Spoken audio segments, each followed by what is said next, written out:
한 번 더 잠시 기도하십니다. 아버지 하나님 감사합니다. 이 저녁에 저희들이 전하는 말씀, 또 나누고자 하는 말씀 주님 기름 부어주시고, 또 듣는 모든 영혼들에게도 참 깊은 묵상의 시간, 또 주님을 생각하는 시간, 말씀을 생각하는 시간 되도록 축복하시고 빛에 빛을 더하여 주옵소서. 예수 그리스도 이름으로 기도했습니다. 아멘. 주일날 제가 소망에 대한 문제를 마무리를 지을 거라고 했는데 한두 번 더 해야 할 것 같습니다. 주님의 재림에 대한 더 깊은 연구라는 것이 오늘 제목이에요. 제가 주일날도 얘기했지만 야고보서에 있는 그 욥에 대해서 좀 더 생각을 해보겠습니다.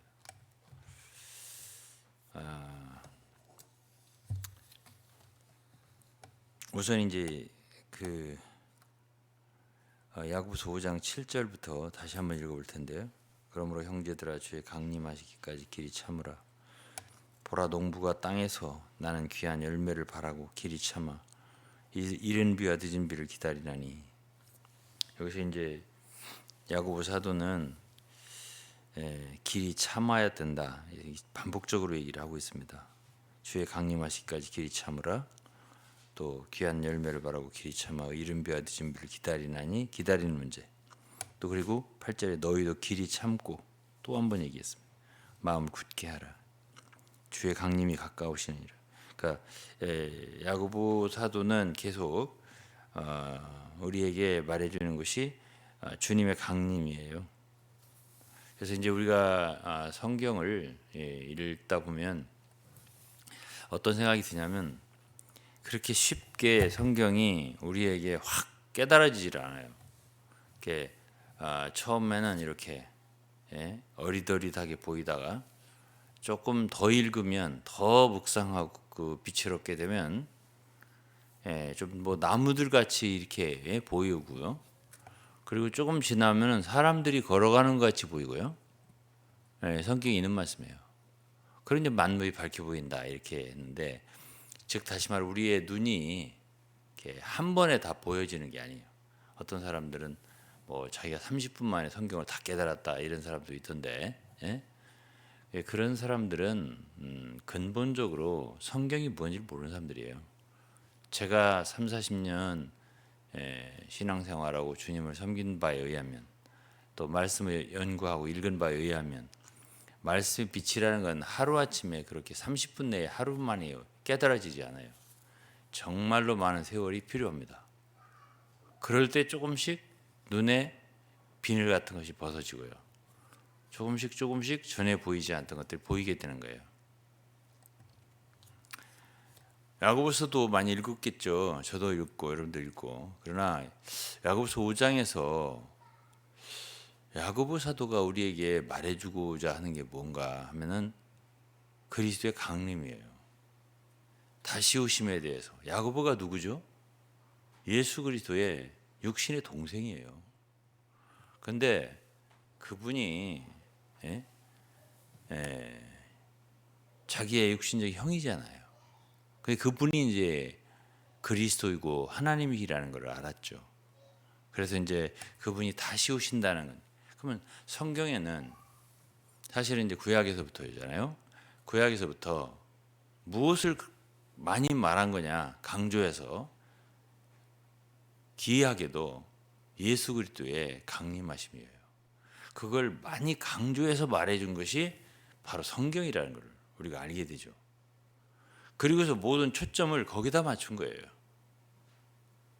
그래야 지금 이제 이 욥의 고난에 대해서 야고보 사도가 얘기를 하잖아요. 욥에 대해서 조금 얘기를 오늘 한 번 더 해볼 텐데, 매우 신기해서 그래요. 이런 말씀들이. 8절에 보면 너희도 길이 참고 마음을 굳게 하라. 주의 강림이 가까우시니라. 형제들아 서로 원망하지 말라. 그래야 심판을 면하리라. 보라 심판자가 문 밖에 서 계시니라. 그러니까 사도들은 다 똑같아요. 금방 참 심판자가 임한다. 주님의 강림하심이 급박하게 임한다. 고린도전서 7장의 사도 바울도 왜 결혼을 하지 않은 게 좋겠나? 재혼을 왜 안 해도 되겠나? 꼭 할 필요 없다. 왜? 임박한 환난이라고 그랬습니다. 임박한 환난. 그때 2000년 전에 바울 시대에 그 바울 사도의 느낌은 환난이 임박하다. 이렇게 생각을 했습니다. 뭐하러 그렇게 꼭 결혼하려고 하느냐? 이제 곧 오실 텐데. 이런 마음을 갖고 있었어요. 그럼 이런 마음이 맞는 거냐? 그런 거 잘못 생각한 거냐? 할 때 성도로서 마땅히 그렇게 주님이 오심을 지금 여기 뭐라 했어요? 심판자가 문 밖에 서 계시다 했잖아요. 금방 돌아오실 분처럼 누가복음 12장에도 그랬잖아요. 주님이 허리에 띠를 띠고 등불을 켜고 주인이 혼인집에 갔다가 방금 돌아오시는 분처럼 기다리고 있으라고, 문을 곧 열어줄 것처럼 그렇게 깨어서 기다리고 있으라고. 그런 자들에게 복이 있을 거라고 그랬잖아요.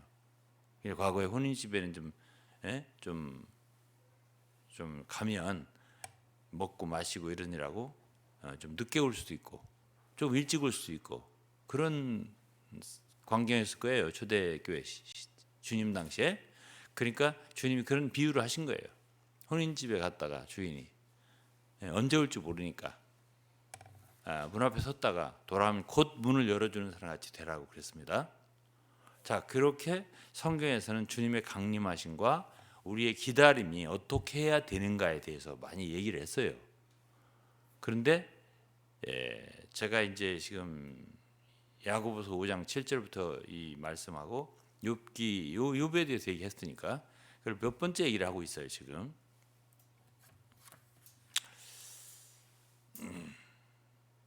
10절에 보면 형제들아 주의 이름으로 말한 선지자들로 고난과 오래 참음의 본을 삼으라. 고난과 오래 참음의 본을 삼으래요. 보라 인내하는 자를 우리가 복되다 하나니 너희가 욥의 인내를 들었고 주께서 주신 결말을 보았거니와 주는 가장 자비하시고 긍휼히 여기신 자신. 욥이 얼마나 고난을 받았습니까? 인간적으로 말하면 그렇게 처참할 수가 없는 고난을 받았습니다.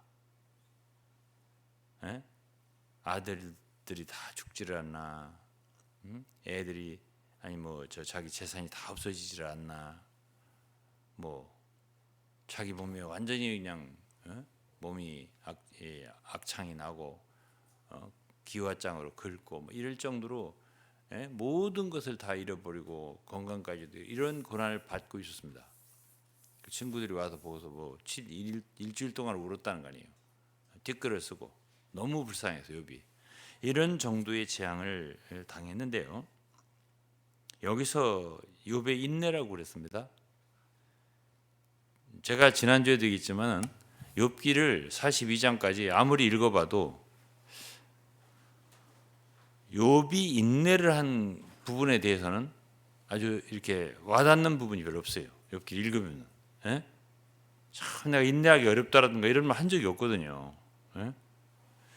그런데 여기서 야고보 사도는 욥의 인내를 들었고 주께서 주신 결말을 보았거니와 주는 가장 자비하고 긍휼히 여기신 자신이라. 그러니까 그렇게 고난을 받고 있었던 욥에 대해서 하나님은 생각이 너무 선하고 자비하시고 긍휼히 여기셨다는 얘기예요. 그게 가장 긍휼히 여기고 자비하신 분이 있다는 거예요. 그분이 그 고난에 그 욥에게 주신 그 결국, 주님이 주신 결말 이렇게 표현했어요. 있는데 욥기를 이렇게 보면 세 친구들은 욥에게 계속 그 고난의 의미를 내가 분명히 알아야 되는데 내가 지은 죄가 있기 때문에 원인이 있기 때문에 이런 결과가 있는 거라는 걸 계속 확신시켜 줬습니다. 친구들은 세 사람이 다 방향은 다르고 각도는 다르지만 똑같은 것이 뭐냐면 상선벌학적인, 권선징악적인, 그러니까 그런 뭔가 잘못을 했기 때문에 그런 그 고난의 결말이 지금 이런 문제가 있는 것이니까 너가 죄를 자기의 죄인임을 확신하고 인정하고 주님께 회개하고 그렇게 해야만이 된다라고 계속 확신을 시켰어요. 그래 욥은 그렇게 그 친구들의 말을 인정을 안 했습니다. 내가 물론 완전한 건 아니지만 그로 인해서 내가 고난 받는 건 아니다. 그 욥의 말이 맞았던 거예요. 그러니까 사람은 특히 성도는 잘못했기 때문에 꼭 고난을 받는 게 아니에요. 욥은 1장에도 그랬잖아요. 정직하고 의롭고 그리고 경건하고 죄에서 떠난 자고 악에서 떠난 자고 하나님 경외하는 자고 이게 욥이에요. 하나님도 인정을 했어요. 그런 자에게도 이러한 고난이 임한다는 거예요. 그런데 결국 여기에서 야고보는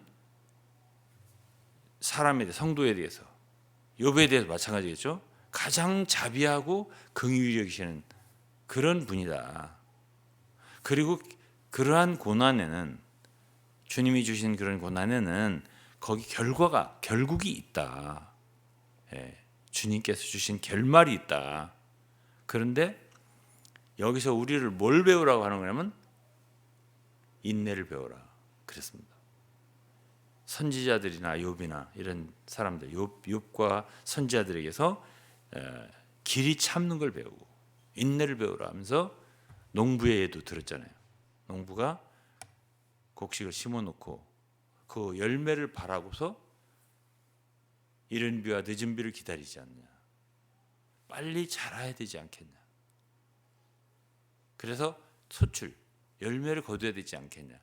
그거를 위해서 오직 목적은 하나라는 거예요. 농부가 열매를 기다린 것처럼 우리 성도들은 주님의 강림하심을 기다리라. 그래서 참아라. 어떤 어려움이 있어도 원망하지 말고. 원망하고 불평하면 심판받는다. 심판자가 문 앞에 서 계시다라고 야고보가 가르친 거예요. 자, 욥기를 몇 구절을 제가 읽어보겠습니다.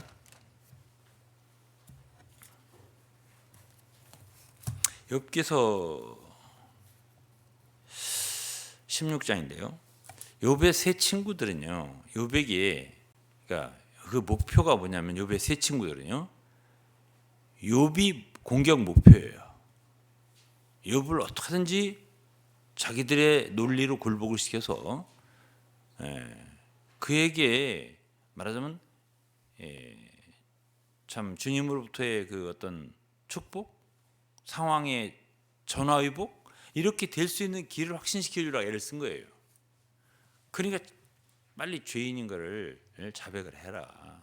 인정하고 회개해야 된다. 그러면 주님이 복을 주실 거다. 다시 이걸 자꾸 얘기를 한 거예요. 새 친구들은. 그러나 나중에 하나님이 그랬잖아요. 너희들이 내 종 욥처럼 정당하지 못하다고. 이 새 친구들은 그렇게 얘기한 것이 그렇게 욥처럼 좋은 게 아니라고 이렇게 했어요. 그럼 우리가 욥기를 읽어보면 도대체 욥이 뭐가 나았지?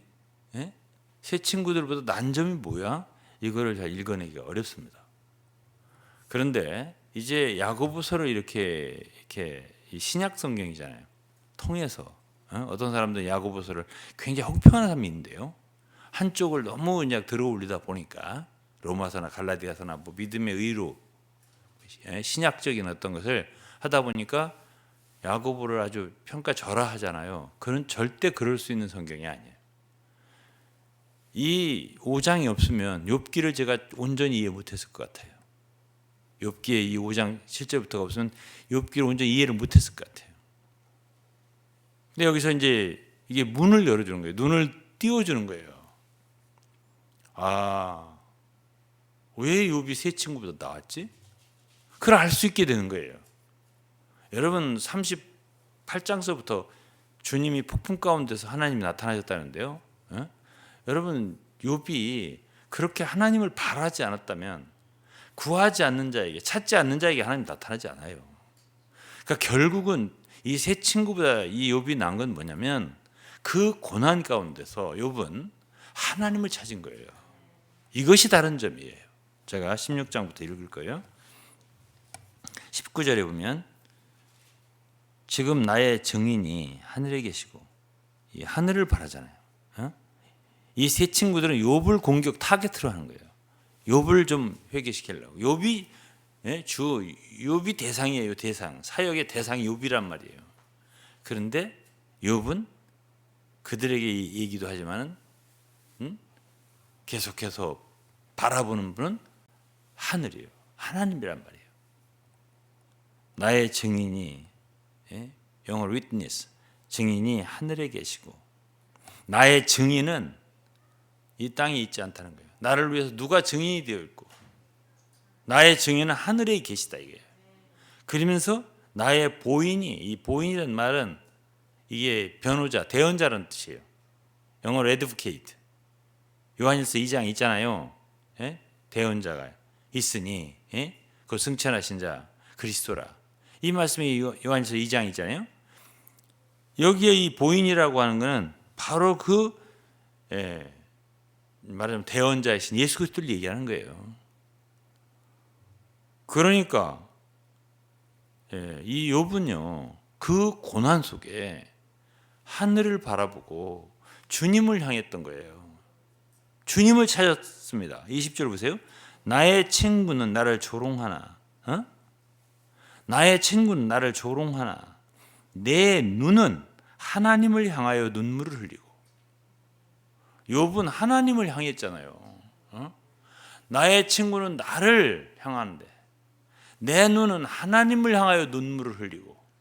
이 하나님을 향했다 이 말이에요. 사람과 하나님 사이에와 인자와 그 이웃 사이에 변백하시기를 원하니. 누가 그렇게 해줬으면 좋겠다는 거예요? 하나님이. 하나님을 바라잖아요. 다음에 19장을 좀 보겠습니다. 19장도 욥의 대답이에요. 19장에 25절에 보면 내가 알기에는 나의 구속자가 살아계시니. 여기에 구속자라는 말을 하잖아요. 아까는 대언자라고 하죠. 여긴 또 구속자라고 하죠. 다 누구를 얘기하는 거죠? 예수 그리스도를 말하는 거예요. 주님을 찾잖아요. 이 욥은 내가 알기에 나의 구속자가 살아계시니 후일에 그가 땅 위에 서실 것이라. 이게 무슨 소리예요? 후일에 그가 땅 위에 서실 것이라. 나는 이거 주님의 초림만 얘기한다고 생각하지 않아요. 주님의 재림도 포함하고 있다고 생각하거든요. 그가 땅 위에 서실 것이라. 그러면 그 뒷구절을 보면 이게 재림인 것을 알 수가 있어요. 나의 이 가죽, 이것이 썩은 후에 내가 육체 밖에서 하나님 보리라. 이건 부활을 얘기하고 있잖아요. 이건 분명히 부활을 얘기하고 있어요. 그러니까 재림이죠. 나의 이 가죽, 이것이 썩은 후에 내가 육체 밖에서 하나님을 보리라. 27절 내가 친히 그를 보리니 내 눈으로 그를 보기를 외인처럼 하지 않을 것이라. 내 마음이 초급하구나. 여러분 욥기의 40장과 42장 마지막 부분을 읽어보면 진짜 욥이 하나님을 봤다고 간증합니다. 내가 전에 신앙은 그저 귀로 들은, 지식적으로 귀로 들은, 그저 아는, 들어서 아는 이런 식의 신앙이었는데 내가 이제서야 내 눈으로 주를 보나이다. 자, 그러면 그가 보기를 원했단 말이에요. 원하지 않는 자에게, 찾지도 않는 자에게 나타나지 않아요, 하나님은. 그러면 이 욥이라고 하는 사람이 욥의 인내를 배우라고 했지 않습니까? 언제 인내했단 말이에요? 욥이 언제 인내를 했단 말이에요? 욥기를 아무리 읽어도 욥의 인내에 대해서 찾아내기 어렵습니다. 그러나 이렇게 야고보가 힌트를 주니까 다시 보잖아요. 이 야고보 욥기를 야고보의 힌트를 가지고 다시 보잖아요. 아, 그랬구나. 어? 이것이 친구들하고는 확실히 다른 점 맞네 라는 것을 알게 되더라 이 말이에요. 제가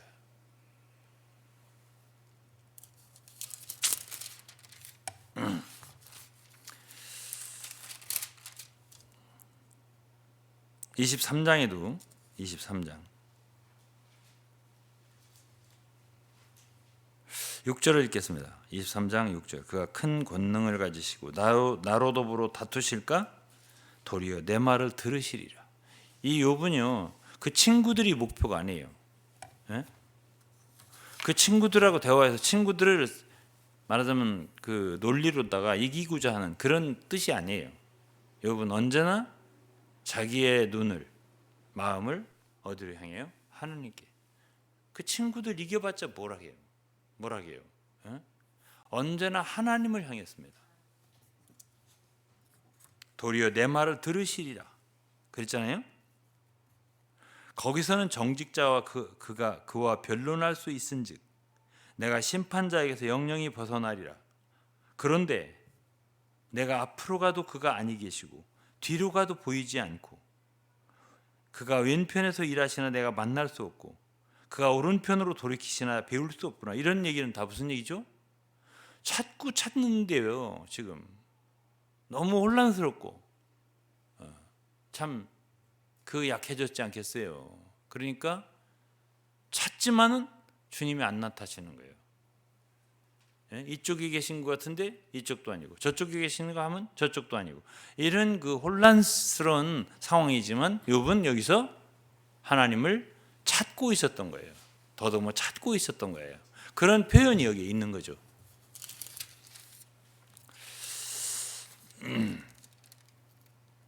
다음에 이제 30장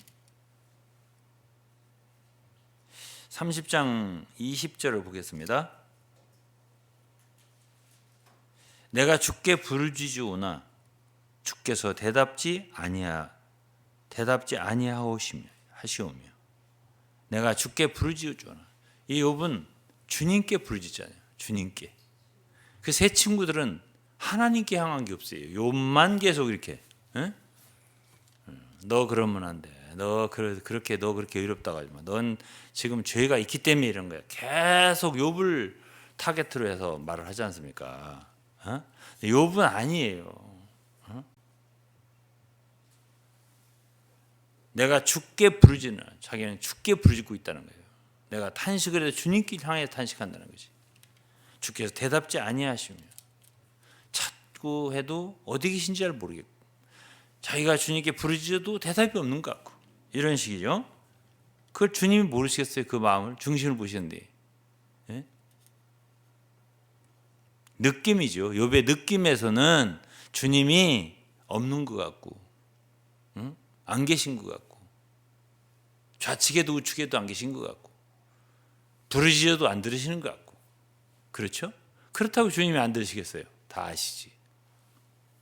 그러면서 뭐라 했어요? 내가 섰사오나 주께서 굽어보시기만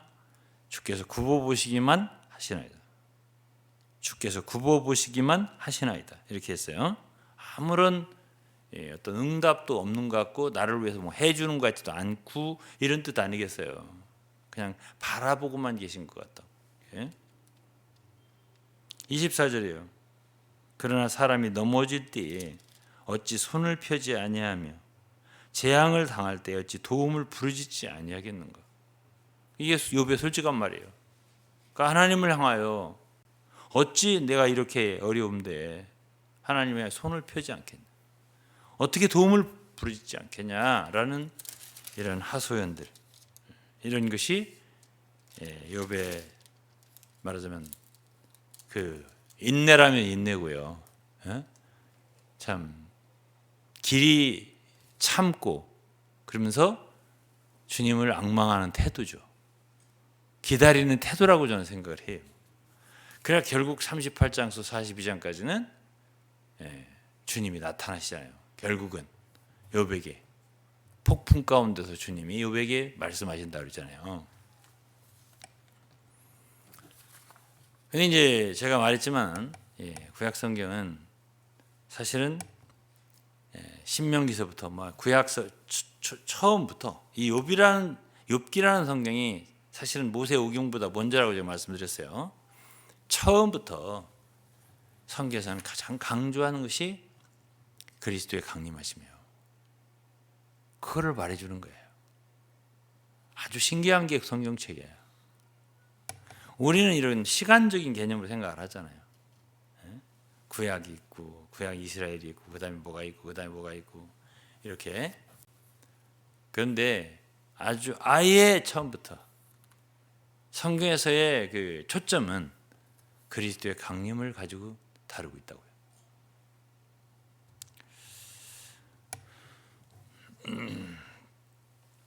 신명기 33장을 보면요, 33장 1절에 하나님의 사람 모세가 죽기 전에 이스라엘 자손을 위하여 축복함이 이러하니라.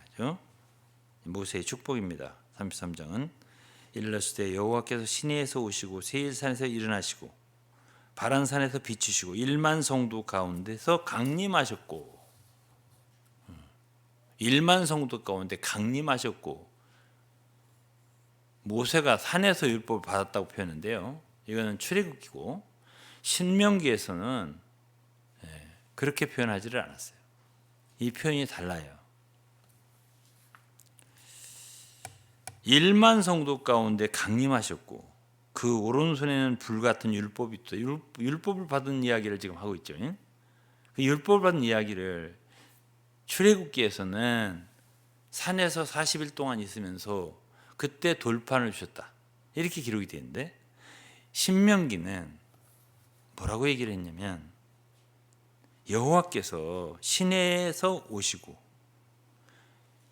세일산에서 일어나시고 바란산에서 비치시고, 오시고 일어나시고 비치시고, 그리고 1만 성도 가운데 강림하시고, 강림하셨다는 얘기를 하잖아요. 3절 보시면 여호와께서 백성을 사랑하시니 모든 성도가 그 수중에 있으며 주의 발 아래 앉아서 주의 말씀을 받는도다. 사실은 그 출애굽께서는 그 산 근처에도 오지 못하겠어요. 다 내가 돌격할까 무서워서 가까이 가지도 못했어요. 그런데 신명기에서는 모세가 하나님 율법을 주실 때에 진정한 하나님의 마음의 갈망, 그분의 심정, 그분의 뜻 안으로 들어가서 표현을 이렇게 하는 거예요. 그렇게 하고 싶었겠어요? 하나님께서 그분의 백성들한테 오지 마라, 다 죽는다, 다 죽는다, 가까이 오지 마, 짐승도 오면 다 죽는다, 못 왔어요. 다 천둥 소리 나고 말이죠, 흑암이 있고 나팔 소리가 나고.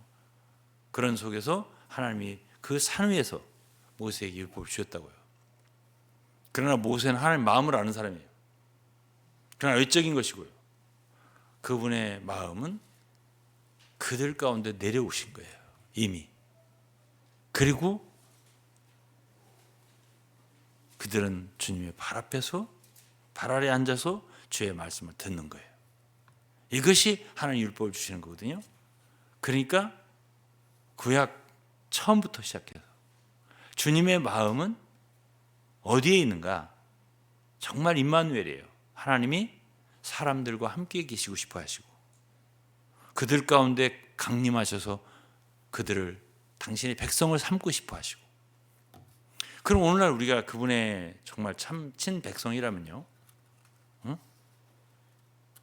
우리가 그분의 강림하심을 생각하지 않고 어떻게 그분의 백성이 될 수 있겠냐고요. 여기에 초점이 맞춰져 있는데,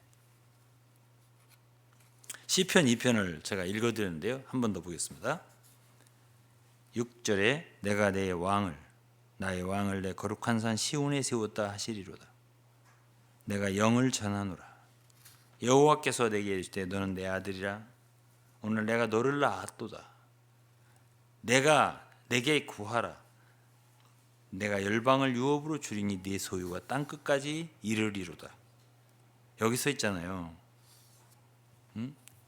예수 그리스도를 시온에서, 거룩한 산 시온에서 왕을 세웠다 했잖아요. 이거는 주님의 재림이에요. 분명히 이건 재림이에요. 그리고 여기서 내가 오늘 널 낳았다. 이거는 베들레헴에서 출생한 초림하신 예수 그리스도를 얘기하는 게 아니에요. 이거는 재림하신 예수 그리스도 얘기예요. 이거는 사도행전 13장 33, 34, 35절 쭉 보면 거기에 나와요. 이것이 예수 그리스도의 다시 살으신 것에 대한 증명으로 비시디아 안디옥에서 사도 바울이 전한 말씀 가운데 들어있어요. 이 구절이. 그러면서 바로 이어서 내가 너를 낳았도다 하시고 바로 이어서 8절에 내가 열방을 유업으로 줄이니 네 소유가 땅끝까지 이르리로다. 이거는 재림과 더불어서 이루어지는 왕국을 얘기하는 거죠. 그 이야기를 하는 거예요. 내가 철장으로 저희를 깨뜨리며 질그릇같이 부수리라 하셨다. 이거는 주님의 왕국과 그의 다스림을 말하고 있습니다. 계시록 3장의 두아디라 교회, 2장의 두아디라 교회에 그 이기는 자들은 똑같잖아요. 철장을 가지고 만국을 다스릴 것이고 질그릇 부수듯이 할 거라고. 이거는 주님만이 아니에요. 그분의 이기는 자들이 함께 왕노릇하는 시대가 바로 왕국 시대예요. 그 다음에 이제 이 구절에 대해서 히브리서 기자는 이렇게 말했어요. 1장 5절에 하나님께서 어느 때에 천사 중 누구에게 네가 내 아들이라 오늘날 내가 너를 낳았다 하셨냐. 천사에게 이런 말 안 했다 이거예요.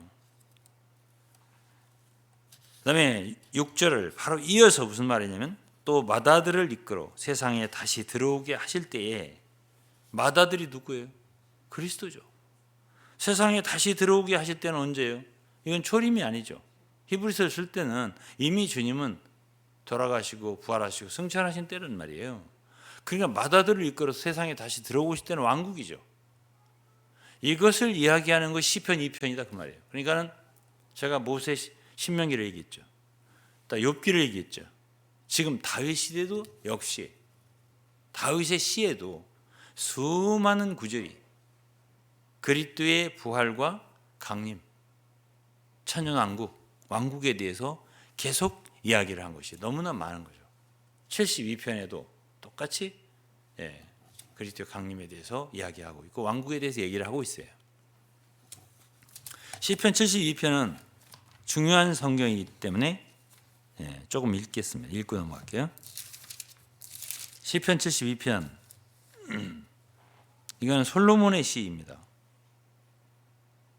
하나님이여 주의 판단력을 왕에게 주시고 주의 의를 왕의 아들에게 주소서. 저가 주의 백성을 의로 판단하며 저가 누구겠습니까? 의로 판단하는 게 누구겠습니까? 그리스도입니다.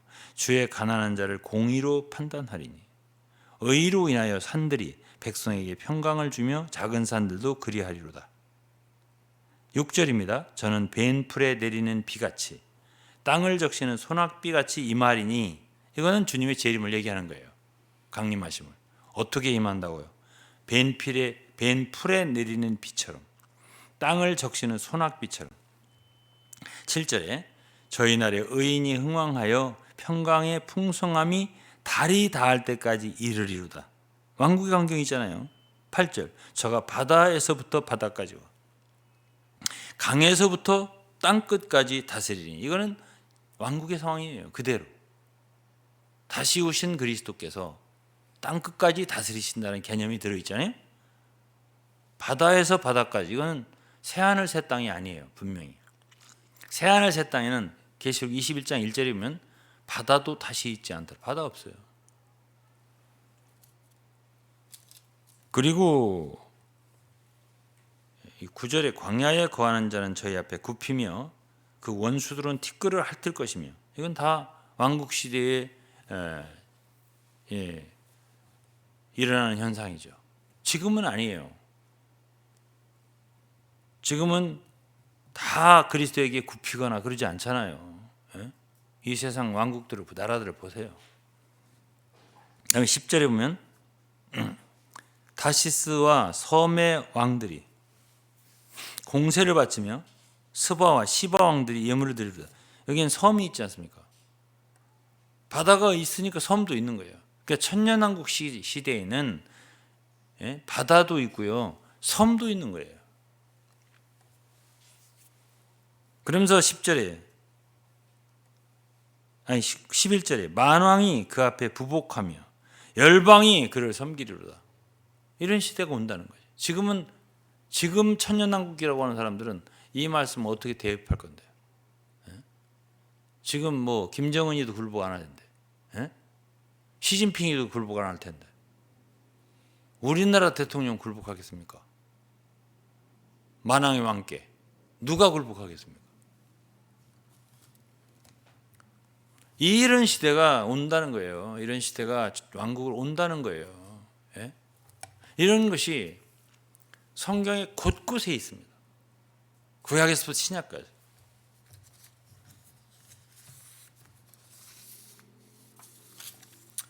이사야 선지자에 대해서 조금만 더 한번 얘기해 보겠습니다.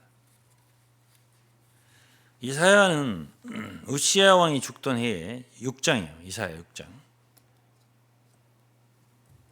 주님을 봤어요. 내가 본즉 주께서 높이 들린 보좌에 앉으셨는데 그 옷자락은 성전에 가득하였고, 옷자락이 성전이 가득하였다는 이분은 분명 그리스도를 얘기하는 거예요. 2절에 스랍들을 모셔섰는데, 이거 다른 성경에 먼저 그룹이라고 표현되어 있고, 3절에 보면 서로 창화하여 가로되 거룩하다 거룩하다 거룩하다 만군의 여호와여 그 영광이 온 땅에 충만하도다 했습니다. 5절 그때 내가 말하되 화로다 나여 망하게 되었도다. 나는 입술이 부정한 사람이요 입술이 부정한 백성 중에 거하면서 만군의 여호와이신 왕을 배웠습니다. 이사야도 보좌에 앉으신 주님을 봤다 했잖아요. 근데 요한복음 12장에 보면,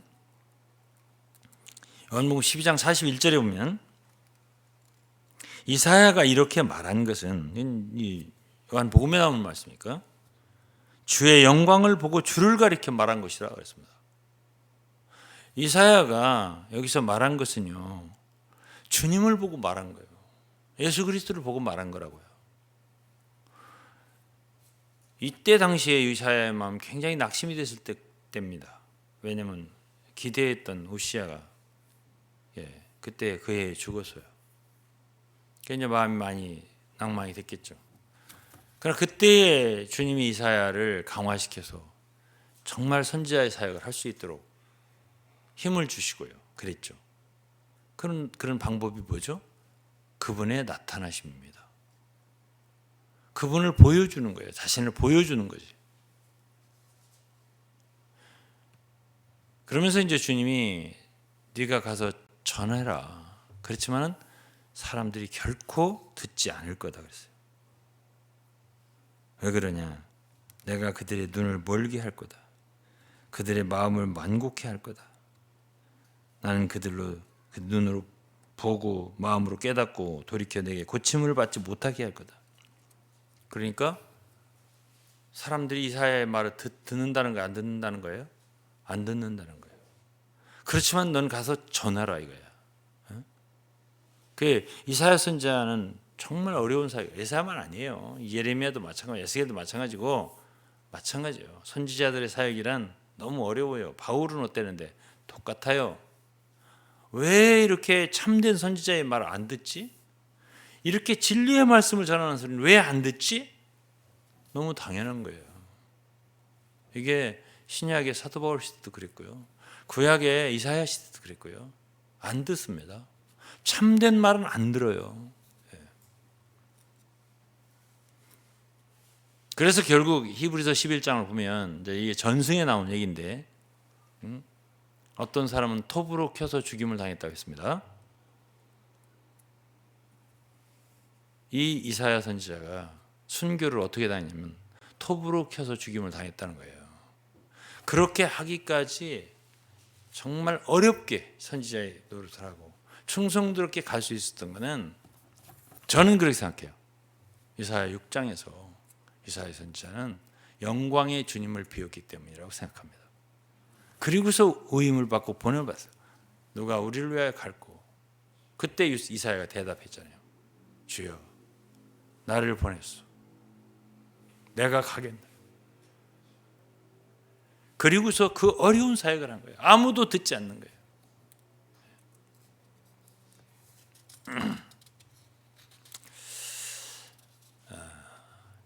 저는 이렇게 합니다. 출임하신 그 처음 참 베들레헴에 출생하여 나사렛에 사신 예수 그리스도나 다시 오시는 이 영광의 그리스도나 난 같은 분이라고 생각해요. 다른 분일 수가 없죠. 같은 분이에요. 고린도전서 2장 8절에 뭐라 하냐면 이 지혜는 이 세대의 관원들 통치자들이 한 사람도 알지 못하였나니 만일 알았더라면 영광의 주를 십자가에 못 박지 아니하였으리라. 이사야가 본 영광의 주님이나 그때 출임하셔서 초라한 모습으로 사셨던 예수 그리스도나 같은 영광의 주란 말이에요. 사람들이 알지 못하고 이 시대의 관원들은 지혜가 있다고 했지만 알지 못하고 그분을 죽였다 이 말이에요. 십자가에 못 박아 죽였다 이거예요. 오늘날 우리가 주목해야 할 한 가지는 다른 게 아니에요. 결국은 성경을 쭉 이렇게 구약서부터 신약까지 읽어보면 중점이 어디 있냐 하면 그리스도의 강림하심이 있다. 이것을 우리는 분명히 알았으면 좋겠습니다. 마태복음 16장에 이런 말씀이 있어요. 주님은 제자들에게 물었습니다. 너희는 나를 누구라 하느냐? 주님은 사람들이 주님이 누구인지를 분명히 알기를 원하시는 게 있어요. 그때 시몬 베드로가 말했죠. 주는 그리스도시요 살아계신 하나님의 아들이십니다. 예수님이 말했어요. 시몬아, 바요나 시몬 내가 복이 있도다. 이를 내게 알게 하니 혈육이 아니요 하늘에 계신 내 아버지시니 또 내가 내게 이르면 베드로라. 이 반석 위에 내가 교회를 세우리니 음부의 권세가 이기지 못하리라. 그러면서 이제 이 베드로는 주님이 누군지를 알았죠. 누군지를 아버지께서 주신 계시로 알았어요. 깨달았어요. 그리고 고백했어요. 이 반석 위에 내 교회를 세우겠다. 주님이 말씀하셨죠. 근데 그것만이 아니라 그 뒤에 더 나아가서 한 단계 더 보여주고 싶었던 게 있어요. 27절 16장 27절이요. 인자가 아버지의 영광으로 그 천사들과 함께 오리니 주님의 강림이잖아요. 그 예수 그리스도 누군가를 알고 그때 이제 구원을 받는 거죠. 주는 그리스도시요 살아계신 하나님의 아들이십니다. 이 그리스도를 알 때 구원을 받는 거죠. 근데 구원을 받는 것만이 끝이 아니에요. 더 보여주시기 원하는 게 있어요. 그게 뭐죠? 인자가 아버지의 영광으로 그 천사들과 함께 오리니 그때에 각 사람의 행한 대로 갚으리라. 이것을 하나를 더 알기를 원하는 거예요. 믿어서 구원 받았으면 된 게 아니에요. 아버지의 영광으로 예수 그리스도께서 오시는데 그때에 행한 대로 갚아주는 심판이 있게 된다는 얘기 아니겠어요? 그런데 28절에 진실로 너에게 이르노니 여기 섰는 사람 중에 죽기 전에 인자가 그 왕권을 가지고 오는 것을 볼 자들도 있느니라. 왕권을 가지고 오는 게 뭐지요? 왕국이죠. 왕국이죠. 그럼 여기 섰는 사람 중에라면 제자들 가운데 몇 명을 얘기하는 거 아니겠어요? 인자가 그 왕권을 가지고 오는 것을 볼 자들도 있느니라. 이것이 16장 마지막 절이고요. 그 다음 17장, 그 다음 이게 원래 성경은 장이 분별된 게 아니에요. 나중에 이제 나눈 거예요. 이어지는 이야기예요. 자, 17장 1절. 엿새 후에 예수께서 베드로와 야고보와 그 형제 요한을 데리시고 따로 높은 산에 올라가셨더니 했습니다. 예? 여기서 주님이 16장 28절에 여기 있는 사람 중에서 죽기 전에 인자가 왕권을 가지고는 보리라 했습니다. 그 다음에 엿새 후에 어떤 성경에서는 복음서는 8일 후에 뭐 그 날짜를 계산하는 방법에 따라서 그렇게 될 수도 있고 저렇게 될 수가 있어요. 그렇지만 이 사건은 동일한 사건이에요. 베드로, 야고보, 요한입니다. 이 세 사람이 본 거예요.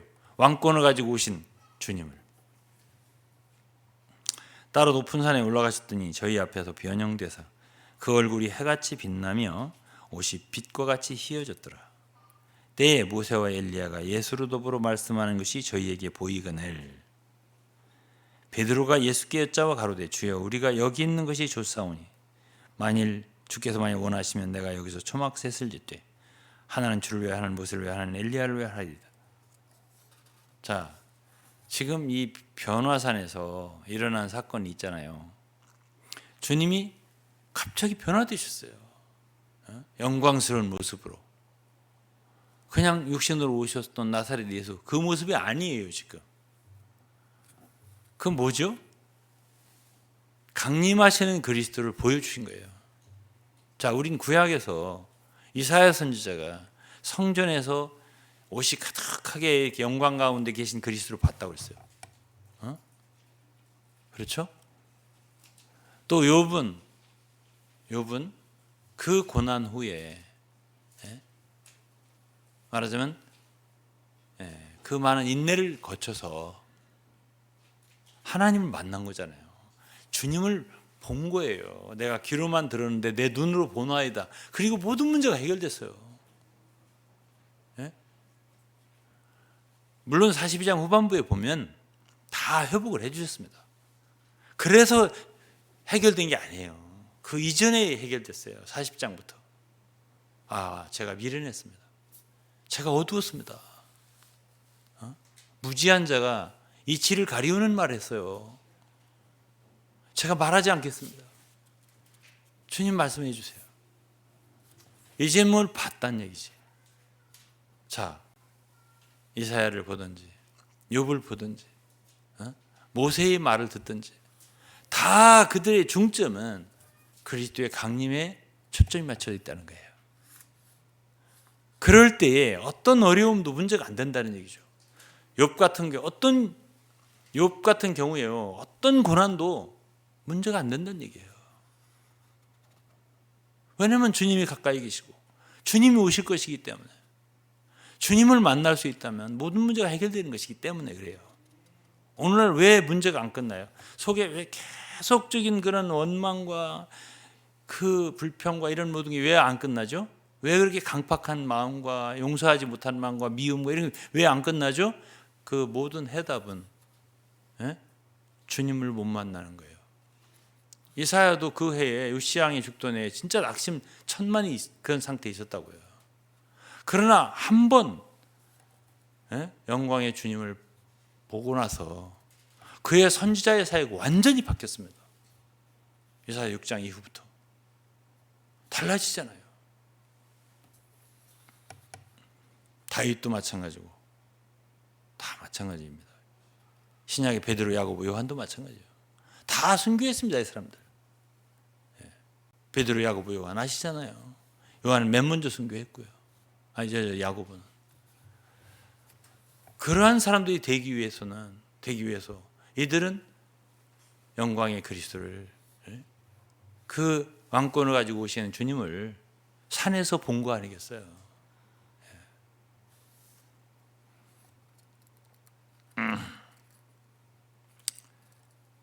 근데 여기서 이제 이 왕국의 그림자, 말하자면 이 변화산의 모습은 왕국의 하나의 축소판이에요. 변화된, 부활한 모습들이 있을 거 아니에요. 모세, 엘리야, 주님, 영광 가운데 계신 분들, 그런 모습이 있고, 여기에는 아직도 변화되지 못한 그런 사람들도 있잖아요. 베드로, 좀 엉뚱한 소리를 하고 있잖아요, 지금. 왕국은 하나의 과도적인 시대라고 나는 생각을 해요. 아직 온전히 처리받지 못한 사람이 있을 거라고 생각을 하거든요, 제가. 그런 모습들이 있는 거예요, 거기에 지금. 그게 우연한 광경이 아니에요. 변화되지 않은 그런 사람들이 있고요, 3명이. 변화된 3분이 계시고요. 그런 것이 합쳐질 때 것이 왕국이에요. 그 모습을 보여줄 거라고 했잖아요. 그리고 17장에 보여준 거예요, 이것이. 자, 결국은 주님이 하나님께서 그랬잖아요. 이는 내 사랑하는 아들이요 내 기뻐하는 자니 너희는 저희 말을 들으라. 이게 바로 잡아 주시잖아요. 베드로가 여기 있는 것이 좋사오니 하나는 엘리야를 한 모세를 위한 주를 위하여도 초막을 짓겠다고 할 때 아니라고 하잖아요. 주님이. 그건 엉뚱한 소리거든요. 예? 주님과 엘리야와 모세를 동일선상에 두고 얘기할 수 있는 게 아니에요. 오직 너는 저의 말을 들으라 이렇게 말씀하셨고 이 상황이 끝났습니다.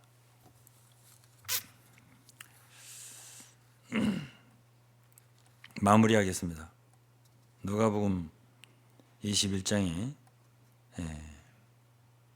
이제 대환난 모습이에요. 그들이 칼날에 죽임을 당하며 모든 이방에 사로잡혀 가겠고 예루살렘은 이방인의 때가 차기까지 이방인들에게 짓밟히리라 발피리라. 1월 성신은 징조가 있겠고 땅에서는 민족들이 바다와 파도의 성난 소리를 인하여 혼란한 중에 곤고하리라. 사람들이 세상에 임할 일을 생각하고 무서워함으로 기절하리니 이는 하늘의 권능들이 흔들리겠습니다. 그때 사람들이 인자가 구름을 타고 능력과 큰 영광으로 오는 것을 보리라. 이게 주님의 강림하심을 직접적으로 얘기해 주는 말씀이에요. 이런 말씀들은. 이런 일이 되기를 시작하던 일어나 머리를 들라. 너희의 속량이 너희의 구속이 가까웠느니라 하시더라. 이 32절이에요. 내가 진실로 너희에게 말하노니 이 세대가 지나가기 전에 모든 일이 다 이루어지리라. 천지는 없어지겠으나 내 말은 없어지지 아니하리라. 35절 이 날은 온 지구상에 거하는 모든 사람에게 임하리라. 36절 이러므로 너희는 장차 올 이 모든 일을 피하고 능히 피하고 인자 앞에 서도록 항상 기도하며 깨어 있으라 하시니라. 이런 모든 말씀들이 말세를 만난 참 성경에서 가장 강조하는 주님의 재림, 강림하심을 기다리며 살라는 그런 말씀으로 우리가 받아들여야 되고 또 이러한 마음으로 항상 참 이러한 말씀들을 묵상하고 기도하고 그러면서 우리의 현실의 여러 가지 어려움들을 인하여 불평하고 원망하는 삶을 살지 말고 정말 우리의 모든 초점을 주님의 강림에 맞추고요.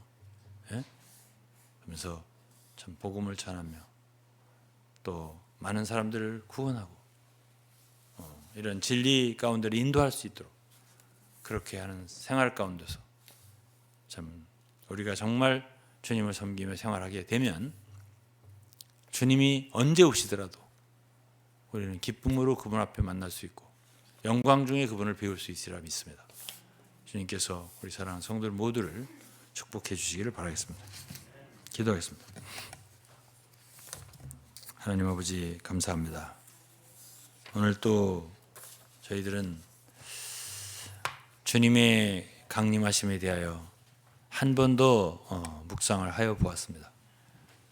우리가 참 지금은 거울을 보는 것 같이 희미하지만 점점 더 우리의 눈이 분명해져서 주님의 다시 오심을 늘 사모하고 정말 주님 말씀처럼 허리에 띠를 띠고 등불을 켜고 서 있는 저희들 되게 하여 주옵소서. 정말 자다가 깰 때가 되었다고 말씀하셨습니다. 이방인들처럼 방탕한 삶을 살지 않게 하시고 빛의 갑옷을 입으며 주님을 기쁘시게 하도록 정말 주님 다시 오실 수 있는 근거가 되는 입지를 마련해 드리는 그러한 교회와 성도 되도록 저희들을 축복해 주옵소서. 감사하며 예수 그리스도 이름으로 기도했습니다. 아멘. 찬송을 한번 불러보겠습니다. 복음성가입니다. 317장.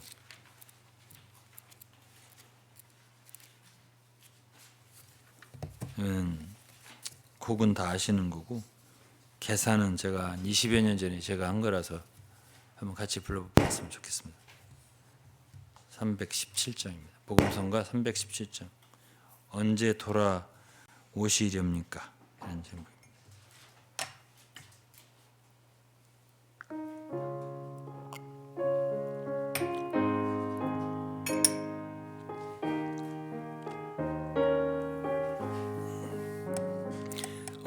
언제 돌아오시렵니까? 늘 사모하는 내 주님, 언제 주님 다시 오셔서 그 모습 보이시렵니까? 은혜의 주여 오셔서 언제 내 마음 위로하렵니까? 은혜의 주여 오소서, 주 임재 사모하니 어이 지체하시는가요? 늘 내 맘 사모합니다. 언제 주님 다시 오셔서 사랑의 잔치를 하나요? 은혜의 주여 오셔서 언제 내 마음을 기쁘게 하나요? 어서 오소서 내 주여, 당신을 사랑하니. 2절 한 번만 더 하겠습니다. 어이 지체하시는가요? 늘 맘 사모합니다. 언제 주님 다시 오셔서 사랑의 잔치를 하나요? 은혜의 주여 오셔서 언제 내 마음을 기쁘게 하나요? 어서 오소서 내 주여, 당신을 사랑하니.